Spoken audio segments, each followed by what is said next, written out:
최근에 개인회생 대신 파산으로 직행하는 사람들이라는 언론 보도 기사를 보았는데요. 개인회생과 파산의 차이는 여러 가지가 있겠지만 그 중에서 가장 큰 차이라면 아마도 개인회생은 지속적으로 경제활동이라든지 소득활동을 할 수 있는 분들이 신청할 수 있는 방법이고, 파산은 반대로 건강상의 문제라든지 요즘처럼 바이러스 확산이 장기적으로 지속되면서 당장 소득활동이 불가능한 상황에 계신 분들이 신청할 수 있는 방법이라고 하겠습니다.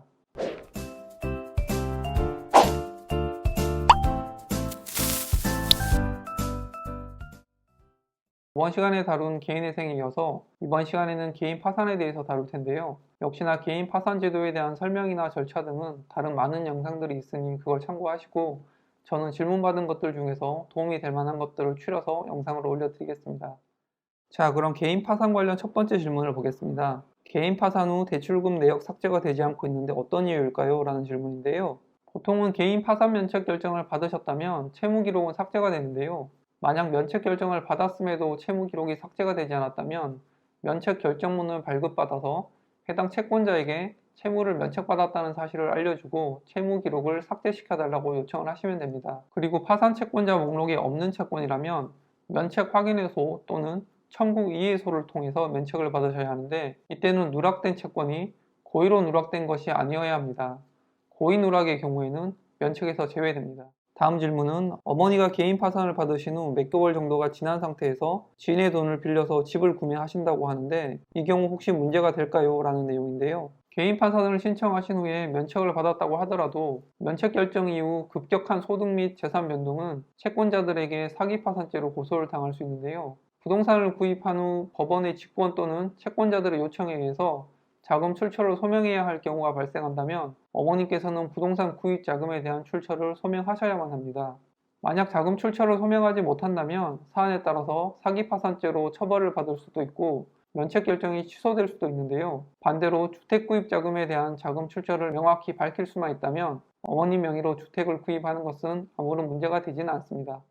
제가 예전에 파산 면책을 받은 적이 있는데 다시 재신청이 가능할까요? 라는 내용인데요. 개인 파산 재신청이 가능한지에 대한 질문이네요. 개인 파산 재신청은 면책 결정을 받은 시점부터 7년이 지나야 재신청을 할 수 있는데요. 정확한 파산 신청 자격은 본인의 재산 상황 및 채무와 소득 상황, 그리고 현재 상황에 대한 여러 가지 사항들을 고려해서 재신청 가능 여부가 결정됩니다. 현재 파산 결정 후 면책 진행 중에 있습니다. 제 명의로 등록된 10년이 넘은 자동차가 있는데 잦은 고장으로 다른 중고차를 사야만 하는 상황인데, 제 명의로 다른 중고차 구매가 가능한지, 아니면 가족 중에 한 명과 공동 명의로 구매하는 것은 가능한지요? 라는 질문이네요. 중고차 구매 후 차량의 압류와는 상관없이 파산 진행 중에 있는 재산 변동이 있다면 추후 면책 심사에 문제가 발생할 수가 있는데요. 만약 차량 구매 후 파산 관계인이 해당 사항을 인지하게 된다면 중고차를 구입하게 된 경위나 자금 마련 등을 물어볼 수 있고, 자금 마련 부분이 불분명하다면 면책 심사 때 문제가 될 수 있기 때문에 구입 전에 문제의 소지가 있는지를 검토하신 후에 구입 결정을 하시는 것이 좋겠습니다.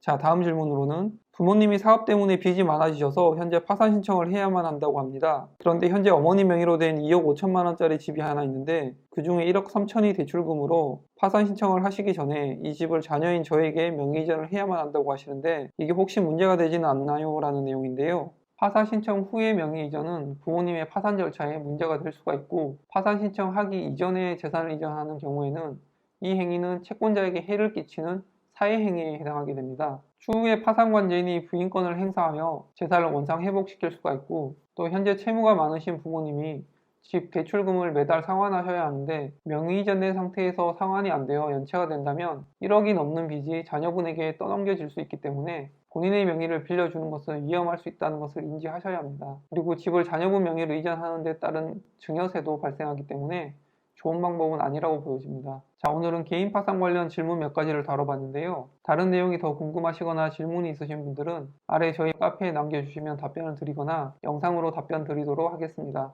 감사합니다.